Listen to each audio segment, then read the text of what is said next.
Paleo Runner Podcast is devoted to finding better ways to live, run, train, and eat. I'm your host, Aaron Olson. You can find more information by going to paleorunner.org. You can also follow me on facebook.com/runpaleo or on Twitter @runpaleo. Email feedback to aaron@paleorunner.org. I wanted to take a minute to tell you about a product I've been using called 3Fuel. 3Fuel is a sports drink that gives you sustained energy throughout your workout. It gives you fat, protein, and carbohydrates. To get 10% off, use the coupon code 3FOLSON. Go to paleorunner.org and click 3Fuel at the top of the page. If you're listening on the podcast app for iPhone or iPad, click the link displayed on the app right now. My guest today is Brian MacKenzie. Brian is creator of Crossfit Endurance and is author of the book Power Speed Endurance, a skill-based approach to endurance training. Brian, it's great to have you on the show. Thanks for having me back, Aaron. Pleasure. Yeah, Brian, it's been almost a year since you were on the show, and you're still one of the most popular downloads on Paleo Runner Podcast. And I think people are really interested in your approach to endurance training because it's an alternative to the traditional approach, and things like marathons and ultramarathons just continue to get more popular. So give our listeners a little bit of a background of how you got interested in this alternative approach to distance training. I think my background, I was a competitive swimmer, well, for my age at the times, and I swam more or less for 20 years, got involved in some powerlifting out after high school, actually towards the end of my high school career, and then I ended up somehow getting coaxed into doing a triathlon as I was going to school and became a trainer. And through that process, I inevitably got into endurance sports, and I was mentored at the very same, I did one triathlon, and I was just a mess, and I had learned to run at a pose clinic and was just banged up, and so I started really applying this stuff, and then I saw just huge returns, and I ended up, I've been mentored more or less by Dr. Nicholas Romanoff for a better part of more than a decade, and his whole thought process, he comes from a Russian background, and most lifting communities, whether it be weightlifting or powerlifting, are always looking towards the Russians for a lot of things. So my background, it was more or less endurance fixated, but with a Russian twist. And Romanoff coaches a lot like I do. Well, we technically coach very similar within the movement standards, but also within how we would program for endurance athletes. Needless to say, he introduced me more or less to a lower volume, higher skill-based training paradigm. And with that, not only did I, but the more important part here, and this is the kind of the real important part, is that the athletes I was coaching, were having tremendous success with this. Mm-hmm. It isn't necessarily a lower volume program, and I have another book coming out in probably May. I think at this point, May or June, with TJ Murphy, that's titled Unbreakable Runner, and we more or less outline from basic to elite level what we would typically see within kind of like an 8 to 12 week cycle of programming from 5K to ultramarathon. Oh, and great. Yeah, and he that's just one chapter of it, but TJ does a phenomenal job at kind of showing the science behind everything, and interviewing a ton of people that are part of the long slow distance community, but that we've largely kind of seen a misinterpretation of what really training should be about. With that said, I catapulted towards this way of training that it is, in essence, isn't necessarily low volume like I was saying. It's actually more work. It's kind of like learning to play a guitar or piano. Like, you're gonna have to get instruction, you're gonna have to learn, and you're gonna have to practice, and then you're gonna have to play. And that's the deal, and that's kind of how we're looking. We've looked at endurance since I probably a couple of years after I got involved in endurance, I actually started shifting this way. Took several years to kind of come up with what we have, but it constantly evolves and we do with it. So there's the long version of me, I guess. Yeah. And one of the things I found interesting while reading your book is that Romanoff had you doing something like 10K time trials as you were training for a 100-mile endurance event. What was that like going through your mind as he's having you run these, 10K, 10-mile time trials, and you've got to run 100 miles? Well, first you need to kind of know who Romanoff is, and Nicholas is he's a very kind, gentle human being, but he that's not so the case with how he coaches people. Although he's very kind and gentle with how he provides you with things, it's when you start to question things that it's very blunt, it's very to the point. I questioned everything in the beginning and learned within the first 3 weeks of questioning that there would be no more questioning. And I was doing 10K time trials. I did a half marathon time. I think I did a 10-mile, which was the 10-mile time trial. I think was the kind of the epicenter for my mind changing and going, wow, something really happened here. And that's when I stopped questioning him on a lot of things. And it was only because I basically PR'd a 10-mile time trial. I PR'd it by 6 minutes. The fastest 10-miler I'd ever run by over 6 minutes, and I'd only been 3 weeks into his oversight. Wow. And for people who don't know as much of your backstory, you had actually been doing the traditional sort of Lydiard approach, I would call it maybe, where you're doing 80 to 100 miles a week. You had done Ironmans, and now you're trying a different approach.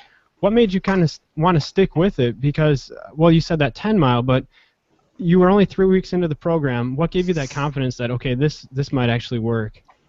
The fact that I could run 10 miles 6 minutes faster than I'd ever run 10 miles was enough for me at that time. It doesn't mean I still didn't, I wasn't skeptical or I didn't understand, because, if you think about it, like if you just sit and look back on training and everything, and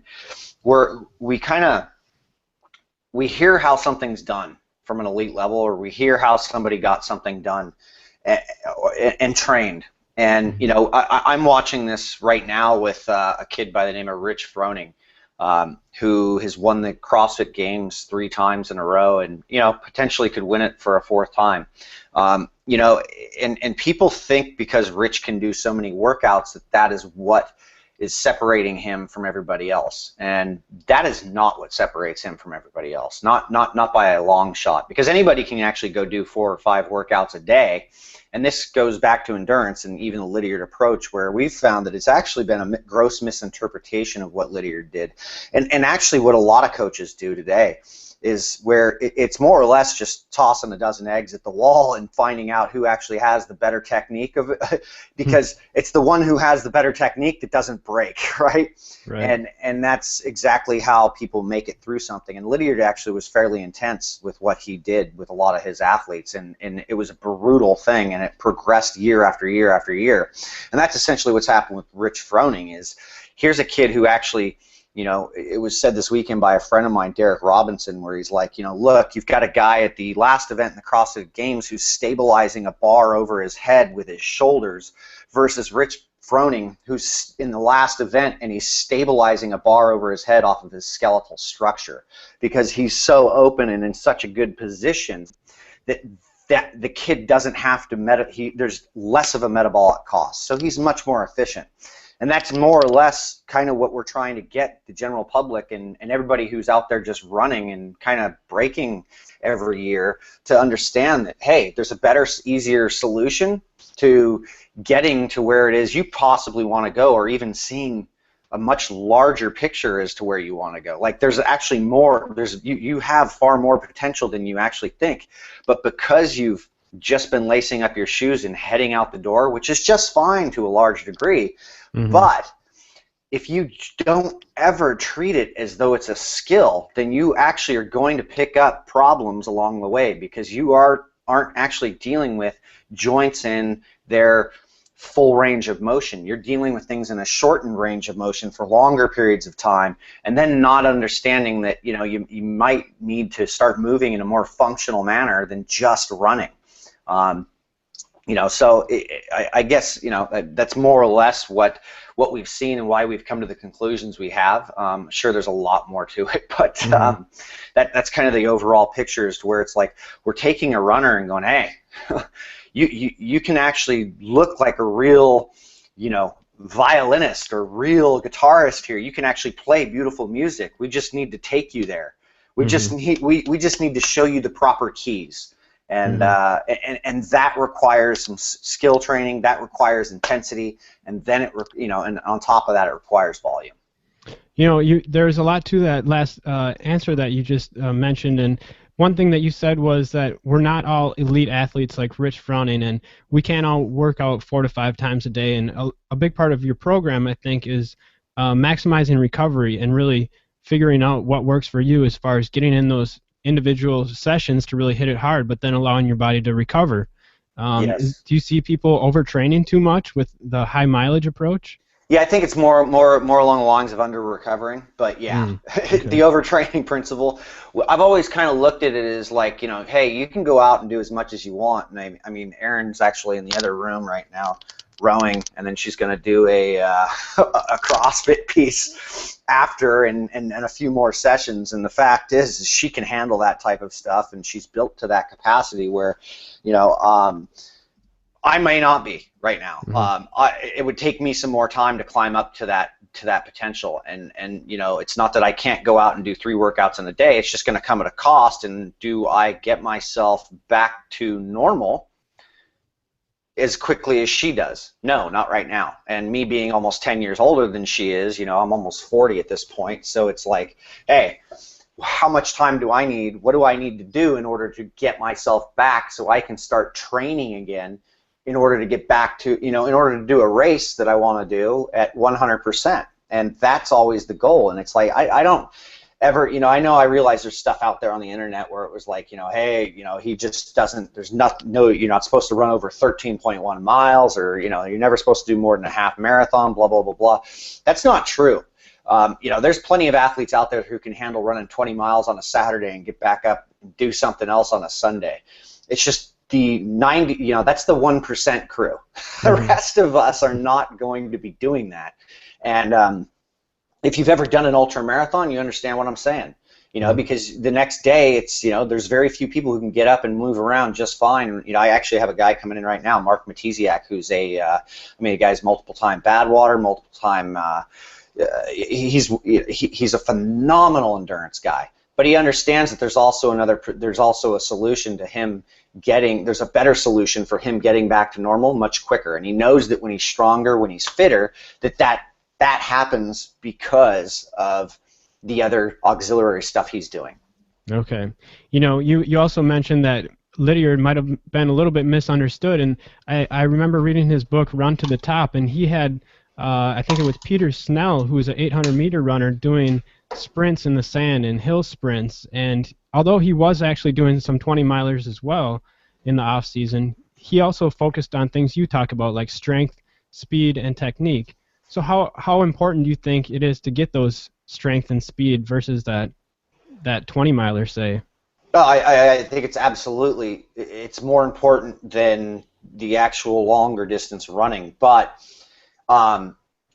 if you send somebody out to run 20 miles, or let's just say 10 kilometers, take it down a notch. If I send somebody out to run 10 kilometers and their form starts to deteriorate at 5 kilometers, or even 2 miles, the importance that lies in that understanding of a coach I think is the most important part of a coach's career or how they coach. Because if you don't understand that an athlete actually starts to break down, and now they're going to go out and reinforce a lot of poor movement patterns in order to just get something done, to get some aerobic, low volume, low intensity aerobic training done, you've just made a grave mistake. You've just set that athlete up for more or less thousands upon thousands of poor movement patterns that are now set in place for that as a default for that athlete to move into. Whereas if we can get that athlete moving a little bit better and focus on technique, or have them doing enough aerobic activity to where, hey, maybe they just go out for 2 miles before they break down, rest 5 minutes, 2 miles again, rest 5 minutes, 2 miles again. There's no reason why somebody can't do that. And you take somebody like a Hal Higdon, or even like a who's the guy who does the run walk. Galloway. Yeah, Galloway. There's absolutely nothing wrong with that, and any ultramarathoner knows that they're, 99.999999% of every single ultramarathoner out there, it's a run-walk deal, man. It's not like you're running the entire time. Now, a lot of people can pull it off, but most people don't, and that's understanding when you start to fatigue and break down that you're only reinforcing some sort of poor movement pattern, and then recovering and getting back to it, and then going back to a better movement pattern is what it's all about. You talked about there's 99% of us, and then there's the 1% who are, the elite. And you actually live with one of those elite athletes, Erin Cafaro, who's got 2 gold medals. What is that like, living with her and watching her work out? I mean, what's different about her training compared to something that we would do? Erin she recovers quicker than anybody, and she's just one of those special cases where it's like she has that gift of suffering, and she enjoys it to a large degree, and it starts to bug you sometimes because you go to train and you guys can train. I remember, for instance, like she could barely do handstand push-ups after the Olympics just because she was so cooked from the training and everything. And I would say within 2-3 months, she was just banging handstand push-ups out left and right. And then within like a 6-month period, she's just blowing by me with handstand push-ups. That's kind of annoying, like. And it's not that you need to go out and we're testing handstand push-ups here, but the point is that here's a girl who just adapts and recovers and can get back to things quicker than you can, and you start to understand why it is why she has the things that she does. Is because she has the ability to recover. She looks at things. She looks at things differently. She looks at her body differently. She doesn't, it's a temple. It's not that I don't look at things like that, but she's constantly thinking about recovery because that's what's been basically embedded in her from all her training in the last decade. Brian, you have a background in swimming. You were a sprint swimmer, I believe, and looking at other people's or other sports, it's interesting to see their training and how it compares with running. And a lot of swimmers seem to spend hours and hours and hours in the pool. Have you been able to make a dent at all with the swimming community? Yeah, we've made a fairly large dent, at least at the collegiate level. We've seen quite a few programs start to pick up some of this. I don't know if lower volumes more into it, but a lot more strength and conditioning and skill work that definitely is being brought up. But swimming, even though there are programs that just swim, nobody ever really just goes out and swims like 1,000 meters or 1,000 yards. It's always broken up into intervals, because there's really no event other than long distance swimming or open water swimming, for that matter, that really has anything really long. So everybody just does interval training. The San Jose State women's swim team has, in the last, I believe they switched the program about 4 years ago when Sage Hopkins came in, and then 2 years ago they won they've won the Western Athletic title twice in the last 2 years. From Sage actually attacking this whole thing from the standpoint of it's not just about volume, it's actually about intensity. It's about technique, it's about working on form, it's about being strong and not breaking down. And it's actually pretty funny to watch his girls come onto a pool deck because they don't look like swimmers, they look like CrossFitters. And they've won championships that way versus just swimming. And there's a lot of bite back, and you hear a lot of the coaches who kind of talk smack and do their thing, and that like what Sage is doing isn't right or whatever, and it's the same stuff I've always heard, but yet the guy's gone and won 2 titles, and that's something to say. So okay, So your program is there is a component of it that seems initially to take a more minimal approach to training, but you also add strength training, and that's something that a lot of runners can be scared of. Give me some reasons not to be afraid of strength training. Well, largely running comes down to, it doesn't come down to your aerobic training, although aerobic training is a very, very large part of it. But running any event largely comes down to tissue breakdown, or the eccentric loading of what happens when you run. Brian, your voice just got a lot softer. Did your microphone change or something? Yeah, hold on. How's that? Yeah, that's great. Okay, sorry. So what was the question again? Sorry. I was wondering, well, give me some reasons that we as runners shouldn't be afraid of strength training. A lot of people think, well, they're just going to put on muscle. What does doing a squat have to do with running a marathon? But you've used strength training yourself and with your athletes to really help push through those ultra distance events. So, what are some reasons that we shouldn't be afraid of strength training?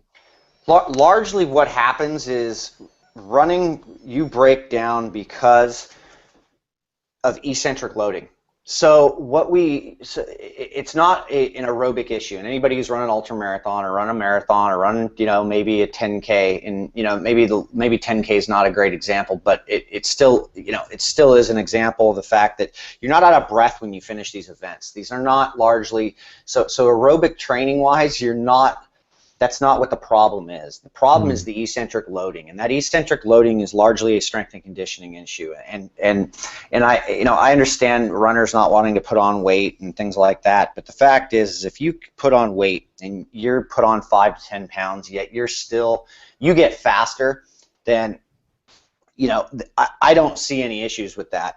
And largely, if you're still running enough, you're not going to put on any weight anyway. It's going to be a really hard thing to do. At least I found that. I only put on about 5 pounds from when I went from a really high volume aerobic intensive training down to more intensity with a lot of strength and conditioning. With that said, I got a lot faster, and that's exactly what we see out of a lot of people. It's conditioning the tissue to have the ability to absorb all that eccentric loading, and all that eccentric loading, that tissue breakdown, is a strength and conditioning issue. So this is why we see these things. We also start to see the more, I think, which is actually more important, is the movement patterns, which is why we love CrossFit so much, is the fact that it can expose an athlete's weakness or any functional problems that somebody might have, and that if we exploit those weaknesses, that in time we start to see everything else start to catch up, and the strengths even become stronger.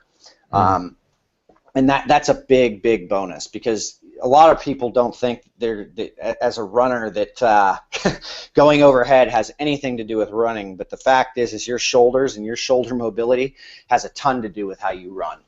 And there's an absolute connection between your shoulders and your hips and your feet and your knees and whatever. It's one system. It's not a bunch of different systems.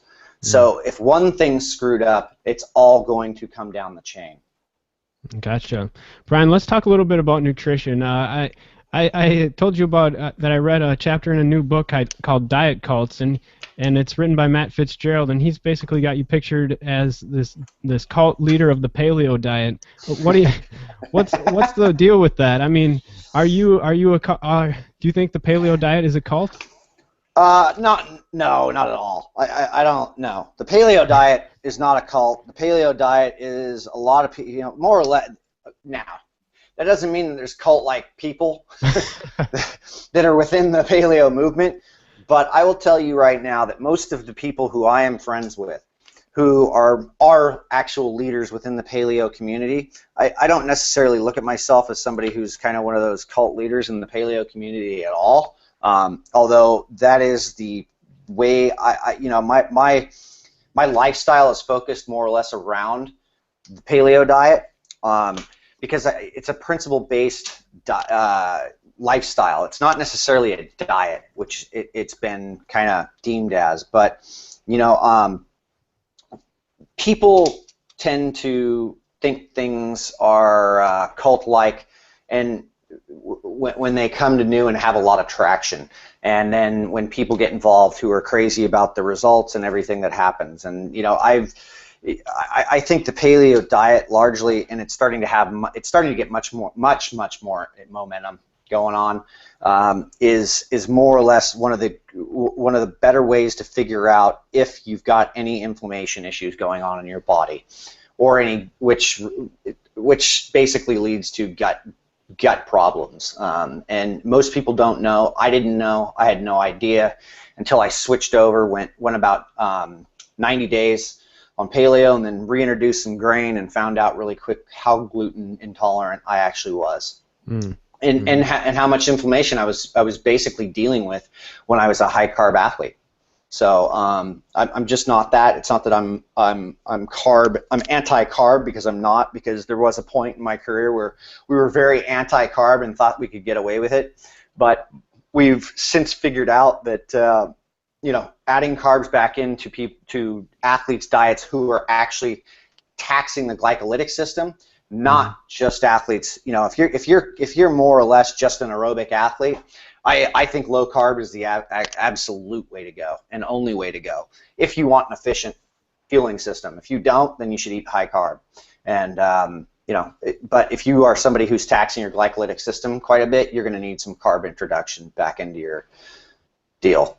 Yeah, that's a great way to put it. And another thing reason I don't think the paleo is really a cult is there's people who are doing this 80-20 thing where 80% of the time they'll eat paleo, and then every once in a while they'll splurge and have a donut or something. So yeah, I don't see it. Yeah, I don't see it either. You know, let's talk about 3Fuel. Zach Bitter, he actually follows a kind of a paleo style diet, and he recently set a 100-mile American record, and I sent him some 3Fuel. He said it's amazing. Tell me a little bit about how you got started with this. We were trialing another company's product. This is when we were kind of in that no carb phase, and I tried to believe tooth and nail that we could go no carb. And we found that with just medium chain fats and protein, that you lasted about 2 hours, even if you were fueling it continually.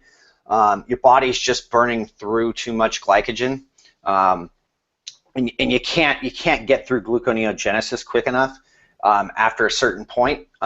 So we ended up splitting ways, because the company wanted to put out a product that was basically protein and fat, which is just fine, and you know, it's a great product for using protein and fat. But my business partner asked me if I would be willing to try a certain carbohydrate, and he kind of said, "Hey, let's just I need to have an open mind here." And so I was like, "All right, send it. Let's play with it." And so he sent it, and it's called a hydroxypropyl distarch, waxy maize. It's been treated with hydrochloric acid. Don't let that scare you. It's just they just use it to change the molecular structure of the waxy maize, so it doesn't act like a starch anymore. It now acts like a fiber, and that fiber, that carbohydrate, literally outperforms any carbohydrate at 3 hours. Takes 2 to 3 hours for it to kick in, to get a glucose strip going. And so once we figured that out, we figured out that there was this carb which actually bodybuilders have been using for years. So professional bodybuilders would take this stuff like right before they go to bed, so that they could kick a glucose strip and wouldn't have to wake up in the middle of the night, because they were getting catabolic. So it was this little secret that they all had. And so we started playing with it and started tossing it around to people. And then we started mixing it with some medium chain fats and some proteins. And then we figured out that, you know, we wanted a protein that was actually much more soluble, that you could basically digest as fast as you could. But we wanted grass fed, because we believed in the whole grass fed concept.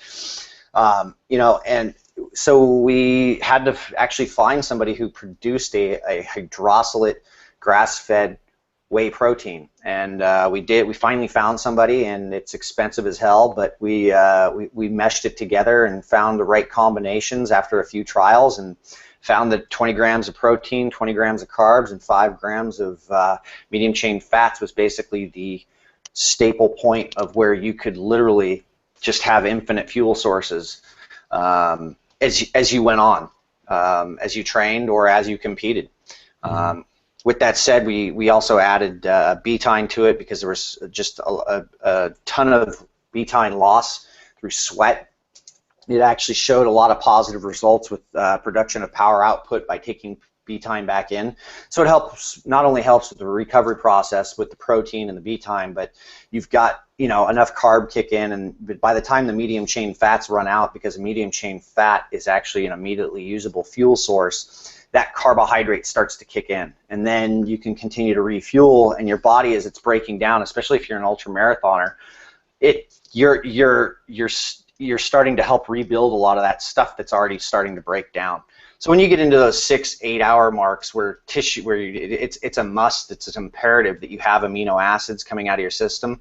You don't have to actually synthesize those amino acids out of things. You can actually have those amino acids readily available.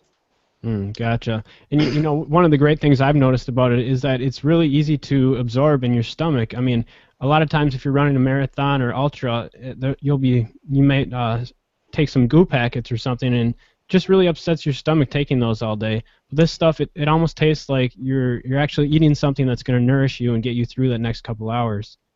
Yep. And actually, you tested it with Erin Cafaro, who's a two-time Olympic gold. So that was pretty interesting to hear her story. Yeah. You know, I mean, we had already tested it on ourselves, and we're pretty confident in it, but we couldn't just like take somebody who's training for the Olympics and say, hey, test this out for us, see how it works. So we had some, you know, success with it, but then had Erin use it in her Olympic cycle, and you know, I realized that people are like, well, she's not really an endurance athlete, but actually, yeah, they are. They actually do more volume than most ultra marathoners or even marathoners training for the Olympics do, where they're doing 200 kilometers plus of rowing a week. You know, that's a whole lot of volume, and you know, Erin could go get in a boat for 2 to 3 hours and not bonk out while every one of her teammates was sucking down goos or eating cliff shots and chugging down as much food as they could in a boat, and she was just sitting there pretty, just doing fine.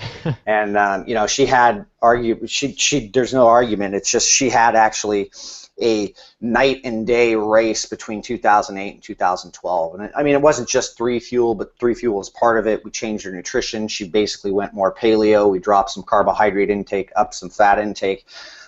We really got on her nutrition, and then you know, applied specific exercises that we knew would help combat any of the breakdown that has plagued most of these rowers. You know, it sounds like you were pretty integral in kind of, you know, helping her out a little bit, giving her a little bit of advice. One thing I wanted to ask you about is periodization. How important is that, and does CrossFit Endurance use periodization? No, I'm not a real fan of periodization. In fact, we've done an article before on it where we looked at like Olympic sprinters, you know, for the 100, and you take 80 guys who've trained for a 100-meter sprint, and more or less, and over a 4-year cycle, and in 4 years, basically, you've got I believe it's a 40%. It might even be 30%. If I think I need to look it up, but it's on the CrossFit Journal. 40 or 30% was the hit rate on a periodized program. Basically, guys who'd been following a periodized program through a coach, 30 to 40% of them had a either season best or world record. You know, basically a PR of some sort.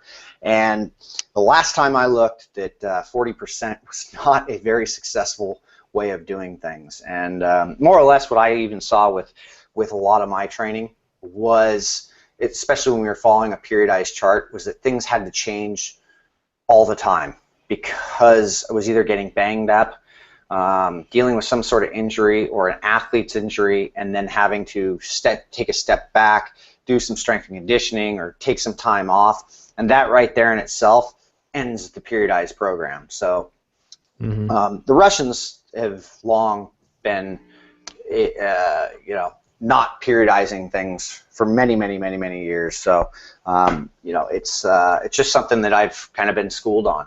Yeah. So it sounds like you can kind of use this as a year-round approach to staying, you know, pretty fit year-round. You don't have to have a real long down cycle, which is something that I never really liked. Is you'd have to have like a 3 to 6 month period where you just did base building. But this sounds like you can stay pretty fit year-round. Is that true? Exactly. Yeah. It's not that you shouldn't change some things from here and there, but you know, that whole cyclical thing is it's important, as everything has seasons and everything should cycle, but it's not like you can more or less stay fit and stay in shape and be within 3 to 4 weeks of hitting some PRs if you need to, by ramping things up or cranking up the intensity, etc.